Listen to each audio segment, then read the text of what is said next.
नमस्कार। Sir science quest में फिर से आपका स्वागत है। और ऐसे तो मैं होली में सोच रहा था कि वीडियो भी नहीं भेजूं, लेकिन क्योंकि सभी लोग होली में जो है अपने उल्लास में रहते हैं, लेकिन कुछ स्टूडेंट्स का रिक्वेस्ट आया कि मिरर के नेक्स्ट जो है वीडियो का वो इंतज़ार कर रहे हैं, तो मैं वीडियो बना रहा हूँ। और मैं एक बात सबसे कहना चाहूँगा कि मेरा मेन जो है मोटो, मेरा मेन टारगेट बस यही है कि साइंस को इजी वे में किस तरीका समझा जाए, उसको कई लोगों के बीच में जो है उसको पहुंचाया जाए।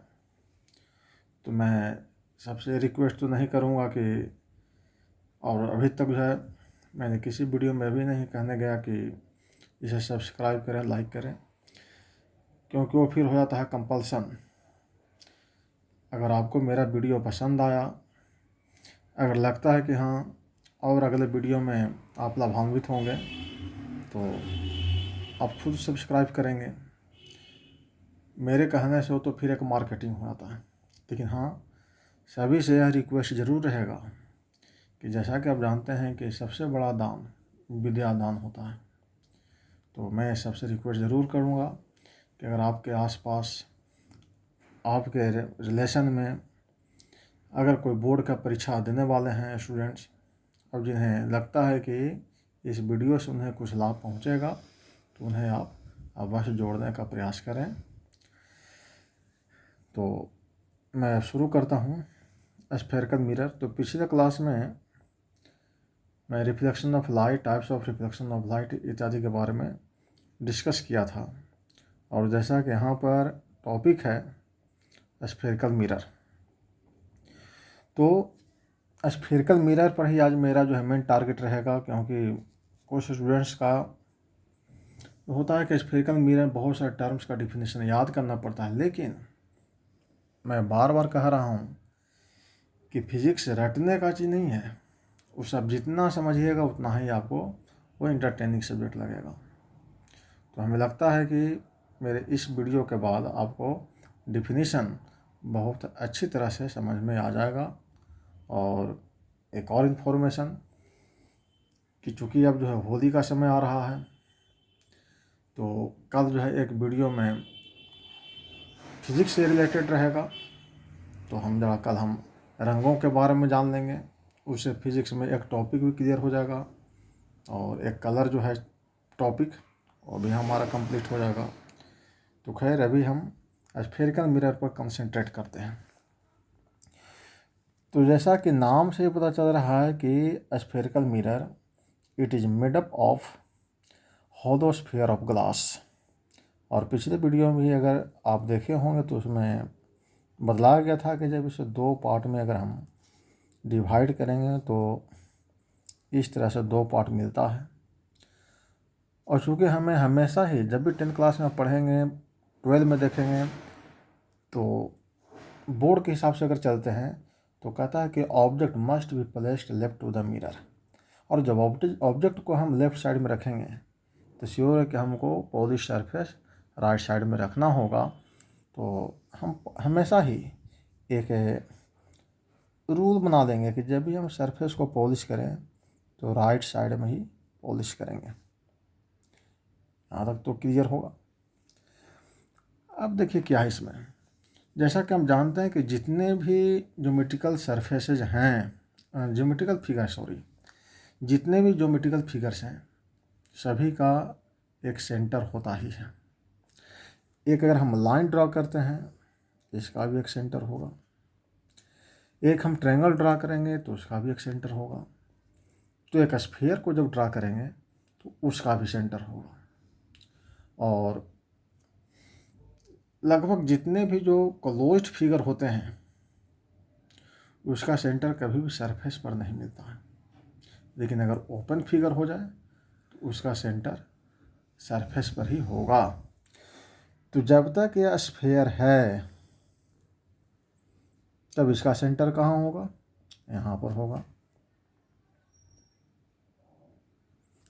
सेंटर यहाँ पर है। सेंटर यहाँ पर है। देखिए जब इसको हम दो पार्ट में बांट देते हैं तो सपोज करते हैं कि हम इस फिगर पर ही अगर हम कंसंट्रेट रहते हैं तो चूँकि अब ओपन फिगर बन गया तो इसका भी एक सेंटर होगा। और कहाँ सेंटर होगा तो कोई भी बता सकते हैं कि इसका सेंटर मिडिल पॉइंट यहाँ पर होगा। तो कहता है कि मिड पॉइंट ऑफ द कंध के mid point of the spherical mirror is called pole और प्रिंसिपल पोल। स्फेरिकल मिरर के मिड पॉइंट को centre of the spherical mirror is called pole. आप इसको जैसे भी डिफाइन कर सकते हैं, mid point of the spherical mirror is called pole, centre of the spherical mirror is called pole. और अगर हमें यह समझ में आ गया होगा तो कभी भी अब ये जो है माइंड में ये नहीं आएगा कि यह स्फेरिकल मिरर है तो पोल कहाँ पर होगा। अगर आप जान रहे हैं कि pole is the mid point of the mirror तो हमेशा याद रखेंगे कि पोल कहाँ पर हो सकता है।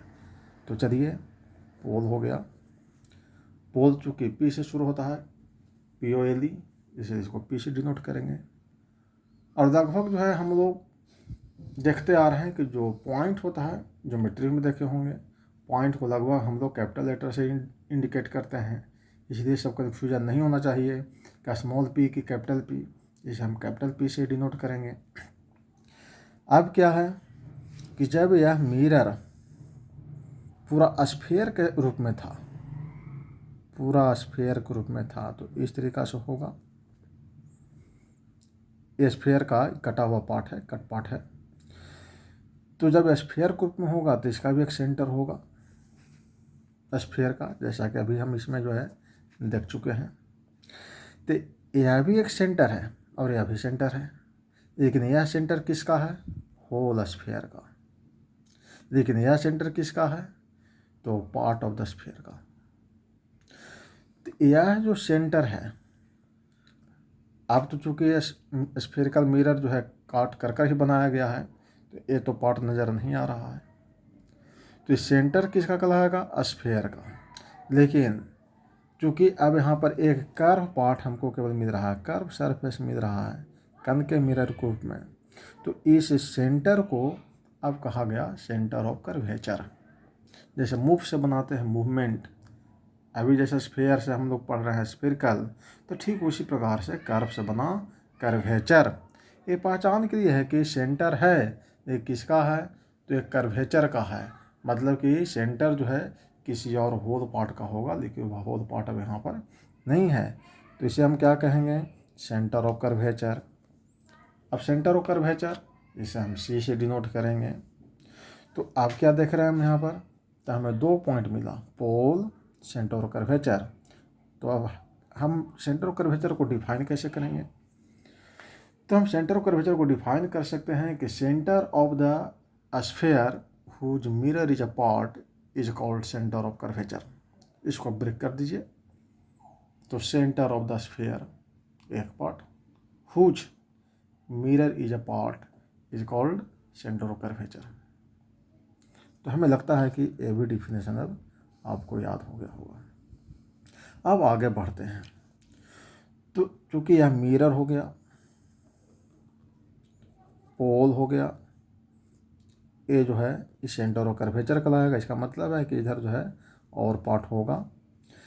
अब पोल और सेंटर ऑफ कर्वेचर से एक लाइन पास होगा जिसे हम प्रिंसिपल पोल कहेंगे, प्रिंसिपल एक्सिस कहेंगे, सॉरी, प्रिंसिपल एक्सिस। तो हम इसे डिफाइन कर सकते हैं कि the straight line passing through pole and centre of curvature और the mirror is called principal axis. तो एक आ रहा कि line passing through pole and centre of curvature, तो इसका मतलब हुआ कि ऐसा नहीं कि पोल से शुरू होगा और सेंटर ऑफ कर्वेचर से पास करेगा, इधर भी जा सकता है लाइन, लेकिन जब इसकी ज़रूरत होगी हम इधर भी ड्रा करेंगे। तो ये हो गया प्रिंसिपल एक्सिस। अभी हम लोग पढ़ रहे थे कि जब हम पैरेलल टू एक्सिस किसी लाइट को हम ले जाते हैं, रे को लाते हैं, तो पैरेलल टू एक्सिस जो लाइट होगा आफ्टर रिफ्लेक्शन क्या होगा? ये लाइट इधर जाएगा, ये लाइट इधर आएगा और एक जगह पर एक्सिस पर किसी पॉइंट पर जाकर मिल जाता है आफ्टर रिफ्लेक्शन। तो जैसे हम लोग हिस्ट्री में भी देखते हैं कि फोकस ऑन द, अब किसी का नाम रहेगा लाइफ, तो यहाँ फोकस का मतलब क्या होता है? कोई भी कहता है कि अपने पढ़ाई पर फोकस करो, इस बात पर फोकस करो, तो फोकस का मतलब ये हो गया कि कंसंट्रेट होना, कंसंट्रेट करना। मतलब कि आपका माइंड इधर उधर अगर भटक रहा है तो आप वहाँ पर लाकर उसको कंसंट्रेट कीजिए। तो यहाँ पर भी क्या हो रहा था, ये लाइट इधर जा रहा था, ये लाइट कितना फैला हुआ है, लेकिन आफ्टर रिफ्लेक्शन क्या हुआ, सब एक जगह पर आकर जो है मिल गया। तो मिल गया तो क्या हुआ, कंसंट्रेट हो गया। तो इस पॉइंट को हम लोग फोकस कहेंगे या प्रिंसिपल फोकस भी कह सकते हैं। तो कैसे हम डिफाइन करेंगे? तो कहता है कि the point on the principal axis where all the paraxial rays meet और seem to meet after reflection from mirror is called principal focus, and we should know that it will seem to meet after reflection from mirror in case of convex mirror, but in case of concave mirror both rays of light after reflection meet really। तो यहाँ पर यदि में मिल रहा है, ये convex mirror में अगर चलते हैं तो कन्वेक्स मिरर के केस में क्या होगा, तो कन्वेक्स मिरर में भी यहाँ पर क्या होगा, मिडिल पॉइंट पोल, इसका इधर सेंटर होगा तो सी हो गया और इसे लाइन पास करेगा एक्सिस।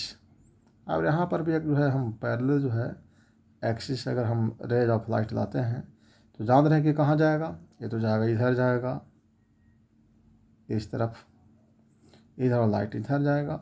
देखिए इसको जब मिलाएंगे तो क्या होगा, एक पॉइंट पर जाकर मिलेगा। तो हमेशा जो है फोकस वह पी और सी के बीच में ही होगा। तो यहाँ तक जो है लगभग हमको लगता है कि अब सभी को क्लियर हो गया होगा।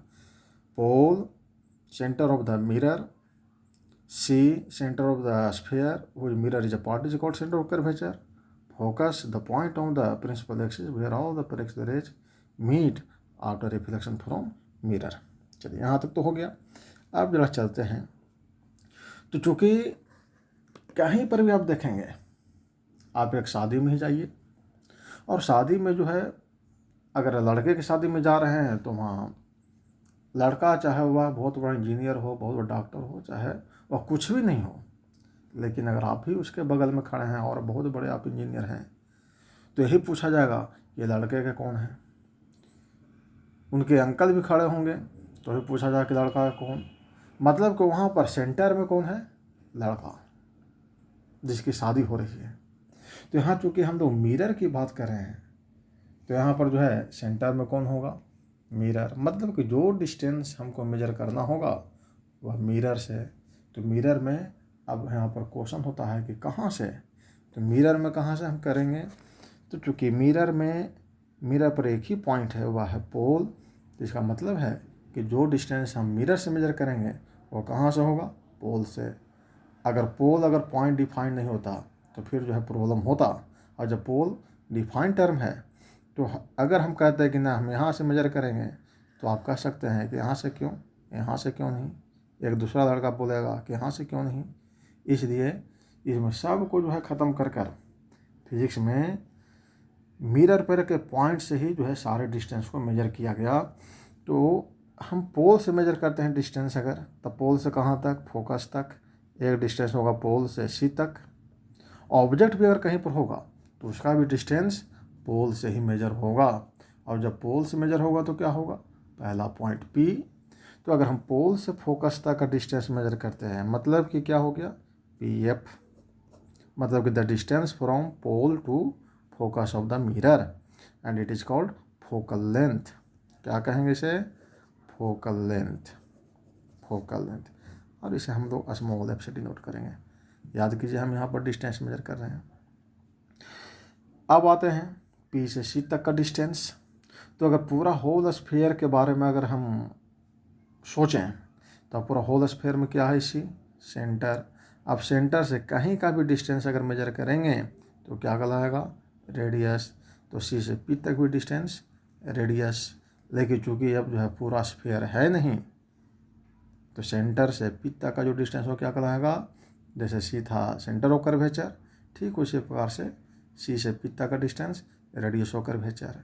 लेकिन मिरर में चूँकि यहाँ पर जो है एक कंपल्सन है कि all the distances should be measured from pole, so be measure the distance of C from pole, then it will be P C. और क्या कहलाएगा, चाहे सी से पी तक जाए चाहे पी से सी तक, रेडियस ऑफ कर्वेचर है तो इसे हम रेडियस ऑफ कर्वेचर कहेंगे, रेडियस ऑफ कर्वेचर। ऐसे इसको भी आगे पढ़िएगा तो स्मॉल आर से डिनोट किया जाता है, लेकिन चूँकि स्मॉल आर से एंगल ऑफ रिफ्लेक्शन भी शो किया जाता है, इसलिए इसको मजबूरी में क्या लिया गया, कैपिटल आर। तो यहाँ तक तो क्लियर है। तो आज जो है यहीं तक। अच्छा, एक और टर्म है अपर्चर, उसको भी देख ही लेते हैं। अपर्चर का अगर हम हिंदी में अगर लेकर चलते हैं तो अपर्चर मीन्स हो जाता है द्वारक। द्वारक, द्वारक द्वार से बना होगा। तो गेट का काम क्या है, गेट से क्या करते हैं हम लोग, तो गेट से इंटर करते हैं। तो यहाँ पर जो है कौन इंटर कर रहा है, हम आप तो इंटर नहीं करेंगे, यहाँ लाइट इंटर कर रहा है। और लाइट इंटर करके कहाँ जाएगा, मिरर से टकराएगा। तो ये जो है मिरर है, ये सरफेस है। तो लाइट कहाँ तक जाएगा, यहाँ से लेकर यहाँ तक जाएगा। गेट समझिए कि इसका यहाँ से यहाँ तक ओपन है, बीच में भी लाइट जा सकता है। लेकिन इसी मिरर को थोड़ा हम अगर ज़्यादा कर्व कर दें इस प्रकार से, तब लाइट कहाँ तक जाएगा, यही मिरर को हम इस तरह से कर्व बनाए हैं। तो लाइट अब यहाँ से लेकर जो है यहीं तक जाएगा, यहाँ तक जाएगा। तो अब क्या हुआ, कह सकते हैं गेट छोटा हो गया। तो हम इस गेट को, इस अपर्चर को हम कैसे जो है डिफाइन करेंगे, तो रियल में क्या है, यहाँ से यहाँ तक का जो डिस्टेंस हो गया ये, इसको कहते हैं विड्थ ऑफ द मिरर। क्या बोलेंगे इसको, width of the mirror, WIDTH, width. तो हम कह सकते हैं कि width of the mirror is called aperture. तो हमें लगता है कि अब स्फेरिकल मिरर से रिलेटेड लगभग जितने भी जो है टर्म्स थे वो डिस्कस हो चुके हैं। और कुछ हो सकता है जो मेरे भी ब्रेन में भी नहीं आ रहा होगा, तो अगर आएगा तो फिर अगले वीडियो में उसको भी डालेंगे हम। तो ये तो होगा स्फेरिकल मिरर। देखिए नेक्स्ट टाइम जो है हम लोग स्फेरिकल मिरर में और आगे बढ़ते हैं, कॉन्केव मिरर, कन्वेक्स मिरर, उससे रिलेटेड कुछ पढ़ेंगे। फिर इमेज फॉर्मेशन पढ़ेंगे ईजी वे में। हमें लगता है कि अगर आप इसे पढ़ेंगे तो आप पढ़ने के साथ ही सारा चीज़ जो है आप अपने से ही डायग्राम भी ड्रा कर सकते हैं, आप इमेज बना सकते हैं। मेरा प्रयास यही रहेगा। चलिए फिर अगले वीडियो में चलेंगे हम लोग। तब तक धन्यवाद।